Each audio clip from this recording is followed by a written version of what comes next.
Hey everybody, Bob Cicherillo here, the voice of bodybuilding. Welcome to the first ever official podcast.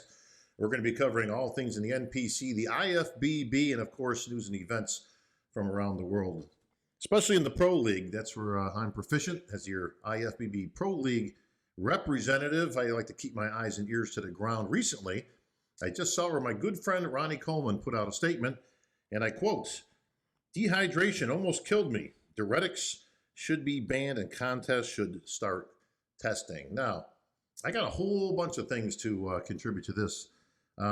First of all, let me put the disclaimer out there because this is one of those things that can go off the track real quick and go off the rails. I love Ronnie Coleman. We've known each other since the early 90s when we competed against each other at the 91 Nationals. Still to this date, a real stacked class. You guys can look that one up. Toughest Nationals ever, but that said, we go way back. We've done 100 million interviews together. We've competed against each other and with each other. He's an 8-time Mr. Olympia, arguably the greatest of all time, and we can save that for a future podcast. But when it comes to making comments, you got to be held accountable. Now, and I'm going to hold Ronnie accountable because I think we have that kind of relationship. I don't have any issue with that. Bottom line is this. First of all, it's easy to put out there after you've been done competing for some time. That you want to see different changes and different things implemented. And now he's made a comment that he wishes that diuretic testing would take place. Now, clearly there was no diuretic testing when he was competing, or myself for that matter. And if he did, if it was going on back then, if he had to do that, would he be 8-time Mr. Olympia? Everybody had the same rules applied to them equally. So it wasn't like it was different for some than others. Now, that said, he bases his statement on the fact that he says dehydration almost killed me. Now, we'll take that in the context that it's put.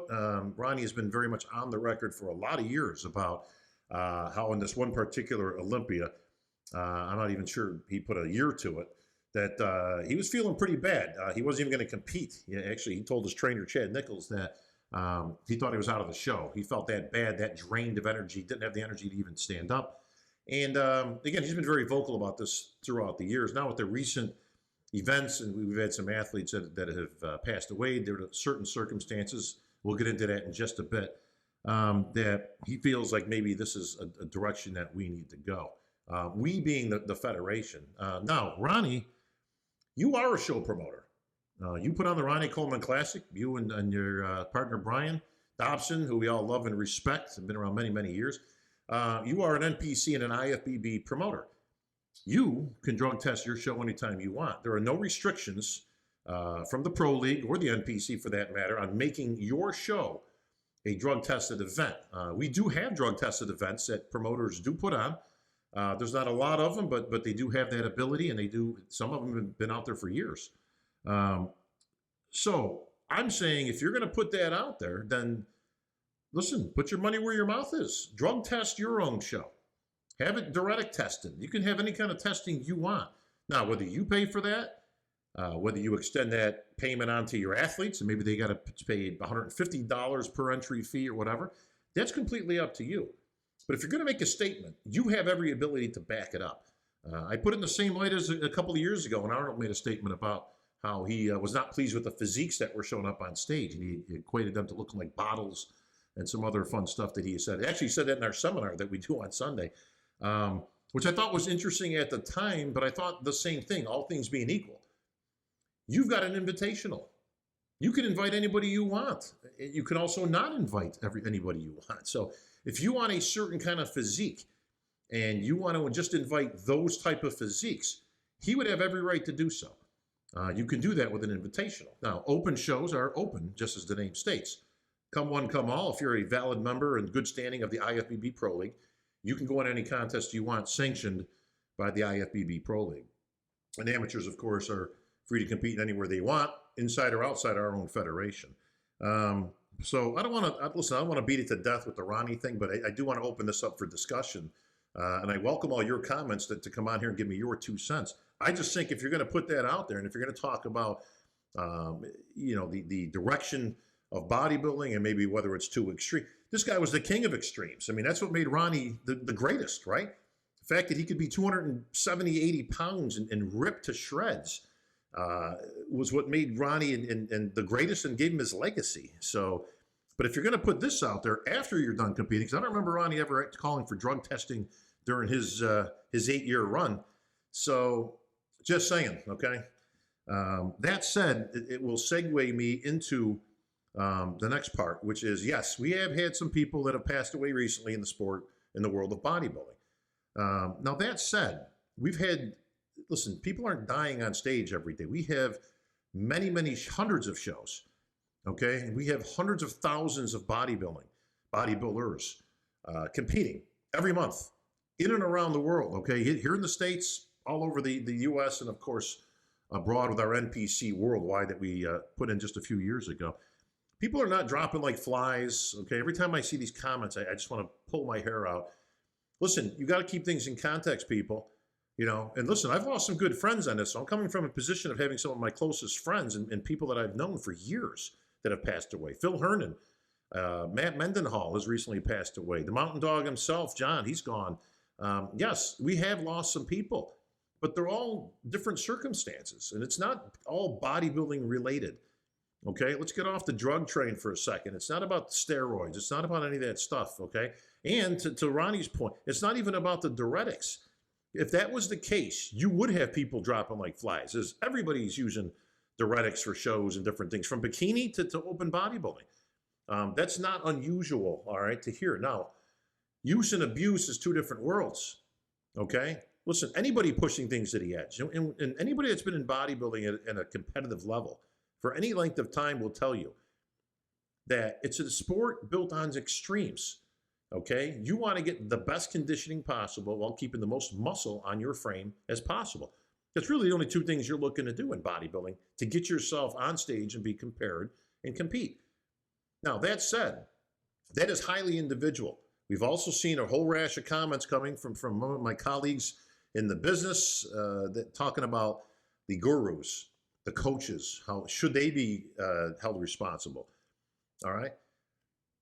Everybody's an adult here. You make the choice at the end of the day. Whether you have a guru, a contest prep guy, girl, coach, whatever you want to call them, okay? And you seek to follow their advices. That's on you. They can, listen, they can tell you to do anything in this earth, all right? You're the one with the final call. Take some personal responsibility for what you choose to do and how far you choose to do it. I competed many years as an amateur and a pro, okay? I had people that I used as prep people, all right? Gurus, I always hate that name, but let's go with it, all right? And listen, there were some things suggested that I didn't quite care for. And you know what I did? I didn't do them. It's that simple, okay? Just say no. Don't do it if you're uncomfortable with it. Don't do it if you're going in uncharted waters. And we'll save this for a future podcast, but the time to be experimenting with things is not the week of the show. Because we hear that a whole bunch. Well, you know, what happened? Well, what happened? Well, we decided to try some different stuff before the show. First of all, don't ever try anything new before a show, all right? If it's a major show, and especially the Olympia, because every time I hear that, I just kind of laugh. Well, we decided to try something new. And the Olympia was the best time you thought that was? To try something completely new that you had no idea what the outcome was going to be. You had no idea how it was going to affect your physique on the biggest stage in your life, the Olympia. Yeah, probably not the best, okay, that you're ever going to come across. So, again, we'll save that for a future podcast. I got tons of material on that stuff. What I wanted to put out there, though, was the stance from the Federation, okay? I have been inundated with PMs and emails and everything else of people asking, especially in regards to the Olympia coming up, because we're only about a month out. Is any criteria going to change before the Olympia? And the answer is no. No criteria is changing. Nothing is changing in the next month. Nothing has been changed. Nothing will change. Okay, and that was from some recent comments that were put out as we did see a few deaths across the board of people involved in bodybuilding. Now, whether they were competing 20 years ago or 30 years ago, does make a little bit of a difference. But that said, there were some knee-jerk reactions out there of people saying, well, we need to look into this, and maybe we need to change the criteria, and we need to take a look at the rules. I couldn't disagree more. First and foremost, if there's any rules that are going to be changed, if there's any criteria that's going to be handed down all right, and taken a look at by the professional league, then that information will come from the IFBB Pro League directly. Okay, it won't come from another source. If it came through me and my sources, that comes directly from Pittsburgh, Pennsylvania. Okay, there are very few people you need to be listening to when it comes to this type of information. All right, Jim or Tyler or one of us at the Pro League would put that out officially. Okay, now that said, no, there is no criteria that's going to change before the Olympia, before any other show currently. Now, can that happen in the future? Possible. Not in my opinion. And not in my opinion for a good reason. I don't think the criteria is the issue. Okay, bodybuilding is made up of two things, muscle and conditioning. In any show, I don't care whether you're at the NPC level or whether you're at the IFBB level, at the Pro League, or even at the Olympia for that matter. But if we look at history, which will always give us the answer that we're wanting, okay, it's real simple. The rules as stated do not emphasize conditioning any more than anything else. Symmetry, proportion, shape, muscularity, presentation, conditioning, okay, is all equal. They're looking for a combination of all those factors. And you could let's look at last year's Olympia if you want an example. Sydney Gillen, 4-time Miss Olympia champion in the figure division, okay? Going to go down as one of the best of all time, a shoo-in for the Hall of Fame, should there be one down the road, okay? Was she the most ripped person on the figure stage? And the answer is no. She's never been the most ripped person out there. And there's some other great names that have come and gone that have never been the most ripped out there. But she's simply the best overall. All right. You can go down to the 10th through 15th and you'll find somebody more ripped than Sydney. Did she win? No. So clearly the judges are looking at more than just conditioning. So the idea, this notion that the judges are pushing it, all right, that's what they're rewarding, is a misnomer. It's completely false. Again, listen, Big Ramy himself, right? Mr. Olympia, the current and reigning defending Olympia champion, Big Ramy. Was he the most ripped guy on stage? No. He was the biggest guy on stage. Of that, there was no argument. But was he the most ripped? Was he the most conditioned? Now, you can make an argument for that, but I would say you could probably find somebody else who was more ripped. Now, they didn't have some of the other things, which is why they didn't beat him. Okay? Bikini. Now, here's probably the best example of all. Issa Piccini, who won the Olympia bikini just a couple years ago, came back and was relegated, I believe, out of the top 5. Maybe she was 5th or 6th. You can fact check me on that, folks, but she wasn't in the top 3. Why? Because she came back and she was ripped. Okay? She was leaner than she was when she won. She was ripped. I won't say ripped, all things being considered, okay, on bikini, but she was very, very conditioned, more so than when she won the title. Now, did the judges reward it? No. She was battling for the top 5. She wasn't even in contention for the top 3, let alone the win. Now, this was somebody coming back as the champ, as the defending champion, which, as we all know, you got to knock out the champ. Well, if that was the case, it clearly points a different direction than what people are saying. Years ago, I'll give you one more example before we move on, okay? Years ago, Paco Batista from Spain, great competitor, as muscular as they come, easily the most ripped guy on stage. His conditioning was second to none. Never won a show. Matter of fact, rarely did he place in the top 5. Now, why with all that conditioning? If the emphasis from the judges and the Pro League is on conditioning, why doesn't he win? So you can see just by a few examples, and there's hundreds of them, okay, that the criteria is not the issue. They're looking at all kinds of stuff. They want to see shape. They want to see presentation. They want to see symmetry and proportion, muscularity, prettiness to the physique. Does the physique flow? Okay. Listen, we see plenty of muscular people out there, but they don't have any flow. They're just put together like machinery parts, okay? And they don't usually win. So I don't think that's really the big issue. Now, one more piece that we're going to cover today is the Federation stance on judging and individual accountability is what we're going to call it, okay? Because we are hearing a whole bunch of things from people on both sides of the aisle, and some of them are valid points about the gurus, about the trainers, about that type of thing. The Federation needs to step in. We need to do something. Okay, this is what I keep hearing. Now, when you say we, who are you talking about? Are you talking about the Federation? Are you talking about the Pro League? The NPC? Here's the bottom line, folks, okay? The NPC and the IFBB Pro League are sanctioning bodies. That's what they do, okay? We sanction shows.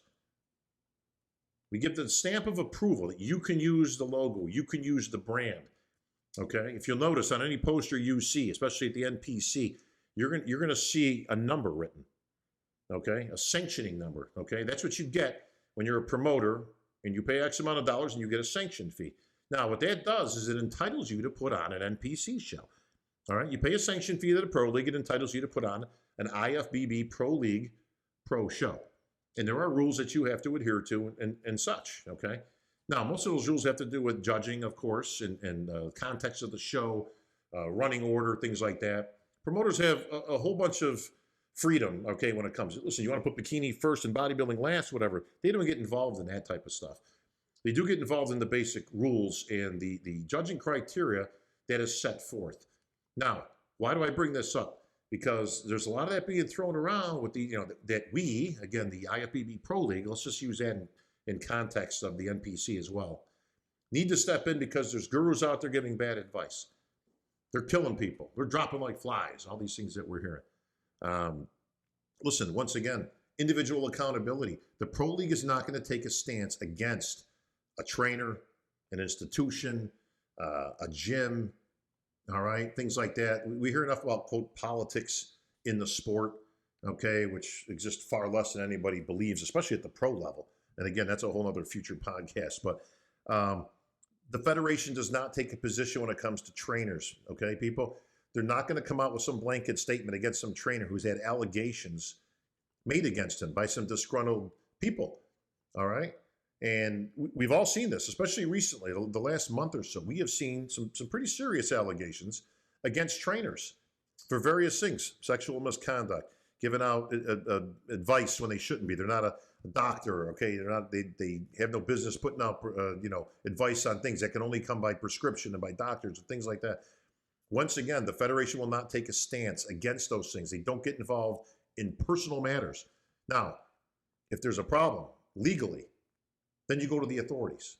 It's that simple. You want to log a complaint, you got something against somebody that's legitimate and there's some issues that you need to address, then you go to the court of law.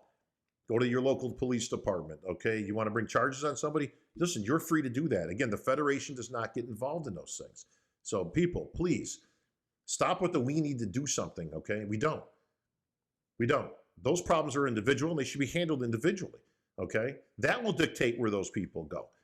But the Federation is not, and by contrast, we also don't endorse trainers and people and things like that. Now, we're not talking about people sponsoring shows, okay? That's different, okay? Sponsoring a show is just that. It's sponsoring a show. That doesn't mean you have the automatic endorsement. The Federation will not give you a list of approved trainers. Let's put it that way. You will not get a list of approved gyms, of approved supplements to take. Listen, we welcome all when it comes to that, as long as they're on the up and up, of course, and there's no legal issues of their own. But we're not going to take a stance on individual people, on companies, on their endorsements, things like that. Not our job. So bottom line, folks, is this. We're going to wrap up this podcast with this in mind. You're on your own. There is personal responsibility, culpability for what you choose to do to bring yourself on stage. Don't blame the judges, okay? You didn't get screwed, okay? You didn't get, politics didn't enter the fray, okay? There's a judging system in place, and they're in place for a good reason. Highs and lows are thrown out, all right, to ensure, the integrity of the judging process. We do this on purpose. There's no one judge that can ever screw you, okay? If they want to put you in last and everybody else has got you in first or second, their score's going to get thrown out. It's that simple. So they're not screwing you. They actually just screwed themselves. Their own score is going to get tossed. Consequently, same thing happens on the other end. Your best buddy is with the guy on the judging panel, okay? And he wants to put you in first. Everybody else has got you in fifth. His score is going to get thrown out. The highs and the lows get thrown out. The rest, of course, is made up of the preponderance of the scoring. All right, and that's how you get to the final placing. Does it mean that I or anybody agrees with every placing that's ever come down? No, I don't agree with every placing. I don't think anybody does, right? We've all got preferences. So do the judges.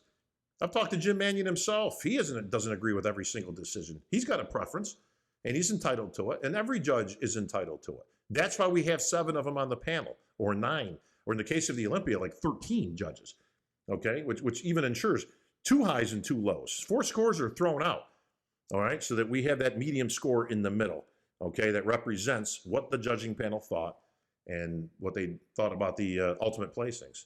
So hope this clears up some stuff. Folks, be sure to hit me up here on the Voice of Bodybuilding podcast. Lots of discussion coming, I'm sure, where we can all take a stance and have some fun with it. As always, let's keep it respectful, and let's have some fun with it. We are 4 weeks out from the Olympia, just a few weeks out from the Arnold, so plenty coming on the next Voice of Bodybuilding podcast. This is Bob Cicherillo.